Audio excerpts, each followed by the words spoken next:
Hi guys, in the previous lesson, we understand what freedom is all about. We learned that every action has a consequences.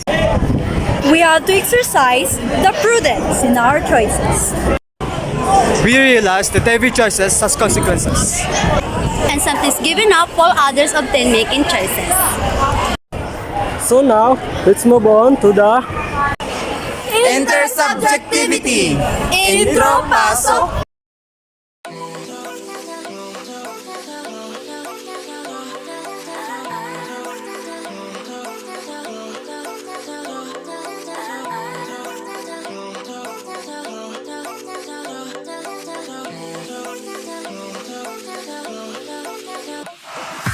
Our ability to engage in meaningful interactions with other people, our surroundings, and everything around us is rooted in our capacity for self-awareness and transcendence.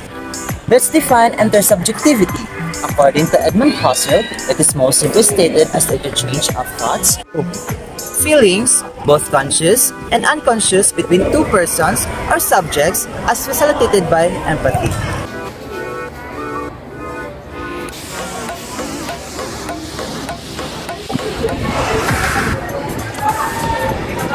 How does knowing other beings affects how you treat yourself?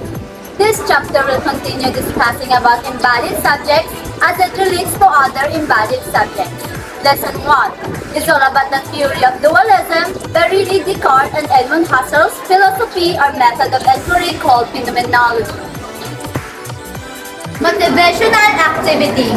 The way we treat others may not necessarily be consistent with the way we think we treat others. Let us then validate the consistency of these two things. First, the way we treat others is consistent with the way we think we treat them. Second, the way we treat others is consistent with the way others would like to be treated. The problem of other minds. This lesson discusses about intersubjective relations. The issues concerning intersubjective relations may be traced back to the philosophical problem known as the problem of other minds. This problem may be expressed and answered in different ways, but in a nutshell, simply ask the question of whether there are other consciousness that can be deduced from the experience of encountering other human beings. After talking about Descartes and his theory of dualism, Edmund Husserl's alternative to it is discussed. Husserl's phenomenology. The German philosopher Edmund Husserl was influenced by the Cartesian dualism and the formulation of his own philosophical method known as phenomenology.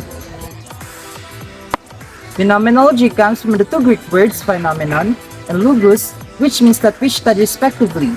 Thus, literally, phenomenology means the study of that which appears, because the philosophical approaches during his time were going beyond that which appears. And even when we look at our own approach to reality, we will realize that we generally go beyond that which appears to our consciousness, because this is apparently our natural attitude.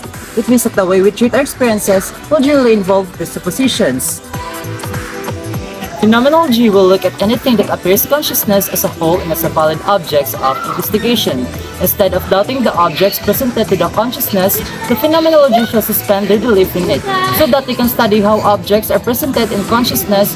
The suspension of belief is what Husserl calls bracketing or sometimes epoche, which is an ancient Greek word for the suspension of judgments concerning the reality and existence of the world.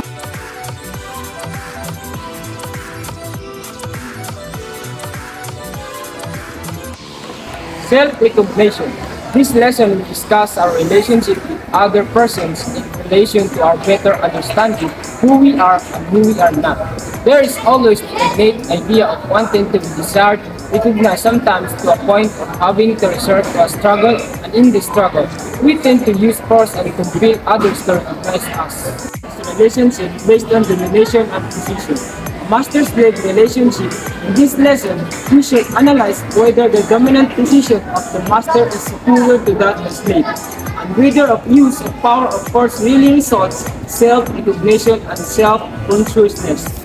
Husserl argued that there is undeniable existence of meaning shared by a community, which he called the life world. He wanted to free the thing that appears to our consciousness from prejudgment, and argued that intersubjective relations are important for understanding for external world. He also recognized the difficulty of reducing experiences to the experience and perception of the transcendental ego and provided arguments why others can be reduced to our ideas. One of the oldest relationships that exists in the history of humanity is that use a master and a slave. From the ancient times to the present age, we see people dominating other people in different forms. Slavery is considered acceptable by many societies due to the recognition that people have the right to possess private property. Slave is considered property which can be owned, sold, transferred, and disposed, which can be used by their owners, their masters. Slave is not considered a citizen of a state. Its citizenship entails freedom and rights which only the masters enjoy. It is in the citizenship of a state that one is recognized as an individual of it becomes the concrete manifestation of recognition as self-consciousness. Hegel argues that this apparent supremacy of the master over the slave proved to be deficient as we take into account two important aspects in their relationship: equality and worth. First, equality. We may initially see the suffering of the slave as a clear manifestation of the better position of the master. But it is not only the slave who suffers, the master is also suffering from lack of recognition in his relationship with the slave. For the slave is not even the citizen of the state who enjoys freedom and rights, and the master is not receiving recognition from an equal. Hegel claims that true recognition can only come from another self-consciousness, subject and equal consciousness. The master had initially exerted efforts to win the battle for recognition and made the slave submit to his will only to end up not being truly recognized. Second, worth. Aside from the inequality that prevents the master from receiving true recognition and therefore full self-consciousness, the master also suffers another form of absence of self-recognition as he distances himself from work. The slave performs the work for the master, and the master fails to experience the transformative effect of work. Mediated recognition. We can enumerate a lot of desires which do not involve the desire to be desired. Some of our desires are simply desire for things and not for recognition, just like our desire for food, comfort, and other desires that we share with other animals. However, some desires may initially appear to be desires for objects and not for being desired by other persons. But on closer inspection revealed that the desire for some objects is ultimately a desire to be desired. And there are quite a number of instances where the desire for objects are considered redirected desires to be recognized. The desire for recognition may not necessarily be directed immediately to another person, but mediated by objects, thus a mediated recognition. The desire to be recognized is natural to us human beings. We all want to be desired. However, we may be tempted to coerce others to recognize us through the use of force, consequently, reducing the other into mere means for our self-recognition. Now we know better that the use of force to acquire self-recognition does not yield true recognition. We may initially feel superior if we indulge ourselves into dominating other people, but we will only end up frustrating ourselves when we realize that others do not truly recognize us for who we are. The true condition of master-slave relationship as presented by Hegel reminds us how to treat other human persons to achieve true and full self-consciousness, that is, as human persons and not objects or slaves.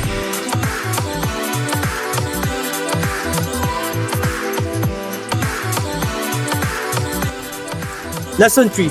Recognizing others. In this lesson, we will talk about how we extend recognition to other persons. This recognition depends mainly on how we are related to them. The lesson will discuss about the truth that we vary our treatment of others depending on several factors. There are times when we become self-absorbed that we get blinded in recognizing the otherness of others. We don't open ourselves to the perspective of others. We tend to treat them as nothing but objects and mere means to our end. The class shall distinguish the different ways by which human beings relate to others, how human recognize and treat others. Relating to others, the idea of a self is a product of our relationship with others. Prior to the notion of a self, the other comes first. The direction of our consciousness is always primarily outward, directed towards others, and there are only very few moments when our consciousness is directed toward ourselves. We are then aware of others first before being aware of ourselves. How we relate to others is a topic which is of great interest to the philosopher Jewish Martin Buber. Buber claims that I can only realize itself in the force of the other. Without the encounter with another, that the I will not be aware of its uniqueness. Thus, to see I is already to acknowledge the other. However, there are several ways by which we relate to others. The I relationship is space that does not require another for it to proceed. The I relationship is open to listening, but the I treat the other as an object and sits himself in a distance from it. It is similar to the medical practitioner listening to the history and complains the patient. Barbara argues that dialogues takes place on the truth. I do relationship where I recognize the other as a distinct person and does not reduce them to the status of an I of it. Dialogues are expressed in more than just words, such as the exchange of glances. A true relationship is the experience of being communion. With the other truth dialogue, not just physical presence. It is based on the experience of communion with the other, not just physical presence. The other may not necessarily be a human being, but could be a tree or God.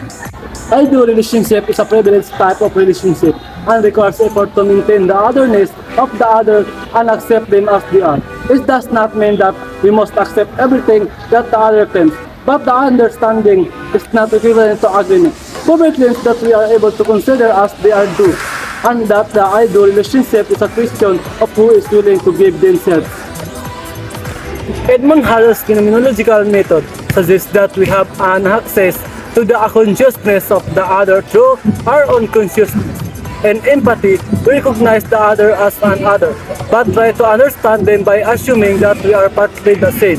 The imaginative transfer of an subject consciousness is available for any conscious subject, making it an intersubjective experience. Empathy allows us to recognize the other and recognize what the other might be going through. It may not always be accurate, but it can be a useful tool in making decisions. Imagining oneself in the situation of another before an act can help us assess the value of our actions and subject us to the golden rule principle. Treat others as one would like others to treat oneself. This simple exercise can make a big difference in how we treat others and establish relationships.